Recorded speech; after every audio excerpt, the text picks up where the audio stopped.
Elsewhere. The dictionary defines it as in or to another place, somewhere else. For many international students, living and growing up elsewhere is all we know. We all have that collective shared experience of being elsewhere, and it's only a feeling you can understand once you've been through it yourself.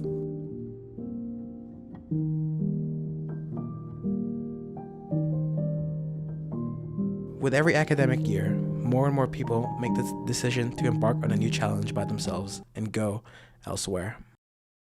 Hi, I'm Kyla. I'm from South Africa. I'm 19 years old and I live in Stirling.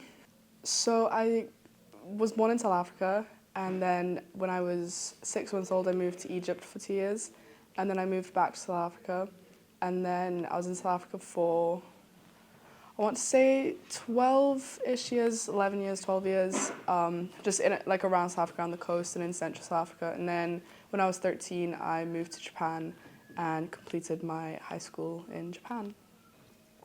I came to Stirling because I knew I wanted to come to Scotland or the UK, because after being in Japan I didn't want the language barrier and I didn't want to feel limited because I couldn't get around and stuff. So initially I wanted to go to London, but then, financial crisis and stuff, so it would just be, I think, too expensive to live there. So then I looked into coming to Scotland because I liked the atmosphere, I liked the views. I mean, it's pretty great views.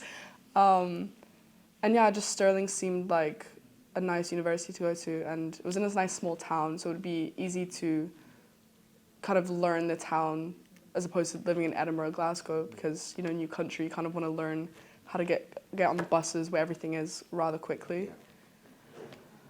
I quite like the pubs and stuff anywhere that I've grown up, and when I go home to South Africa we don't really have pubs. That's not really like a culture, so I quite like the concept of the pubs, like Morrison's. I like that they have billiards.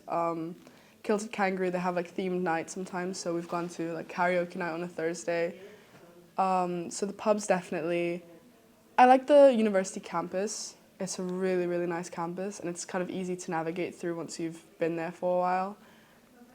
Coming in as an international student, there's just so much more that you have to do as opposed to everyone else.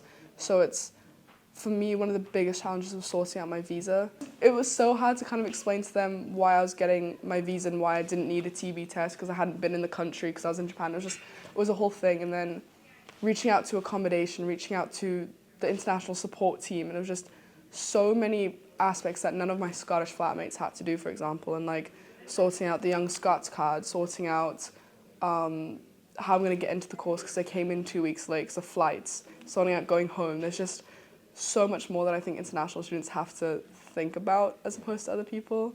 And it can be quite lonely sometimes. Like my flatmates, most of them are in the United Kingdom, so if things go pear-shaped, they can, like my one flatmate, she can get a train home if needs be. My other flatmates live in Scotland, but if you feel homesick as an international student, you kind of just call your parents and then end the call and be like, okay.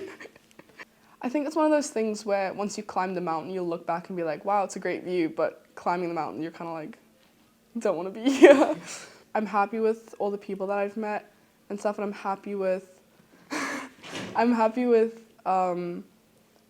how I've like made friends through my course and stuff, being at the college versus the uni, because a lot of my flatmates don't really have close friends in their degree and stuff. But yeah, I'd say I am happy that I came to Scotland.